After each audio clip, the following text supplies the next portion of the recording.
ඔයාගේ ජීවිතය ඉස්සරහට යනකොට වටේ ඉඳන් බුරණ හැම වල් බල්ලෙක් එක්කම රණ්ඩු වෙන්න ගියොත් එහෙම ඔයාට ඔයාගේ ගමන යන්න බැරි වෙනවා. ඔයාට රණ්ඩු වෙවි තමයි ඉන්න වෙන්නේ. ඉතින් බුරණ එක ඇවිල්ලා බල්ලන්ගේ කතිය.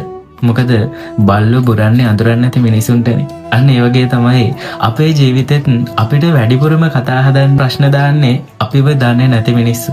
ඉතින් තමන්ගේ ජීවිතේ ඉදිරියට යනකොට ගොඩාක් ප්‍රශ්න එනවා. ගොඩාක් නිന്ദා අපහාස කියන දේවල් එනවා. සමහර වෙලාවට ජීවිතේ ළඟින්වත් තමන්ට තල්ලුවක් වෙන්න කවුරුවත් නැහැ. තමන්ගේ ජීවිතේ දෙමව්පියෝ, තමන්ගේ සහෝදරයෝ, තමන්ගේ ළඟ හිටපු හැම කෙනාම පවා තමන්ට නැති වෙන්න පුළුවන්.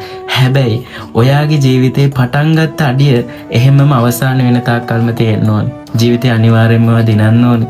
මොකද ජීවිතය කියන තැනේදී අපි වෙන මිනිසුත් එක්ක ඇටැක් කරගෙන ඒ මිනිස්සු කියන දේවල් වලට අපි දුක් වෙවි ඉන්න ගියොත් එහෙම අපිට හැමදාම එකම තැන තමයි පල් වෙවි ඉන්න වෙන්නේ. ඉතින් ඒක හින්දා ඔයාගේ ජීවිතේ ඔයා ලස්සනට ඉදිරියට යන්න ඕනේ. ඔයාට අනිවාර්යෙන් මේක කරන්න පුළුවන්.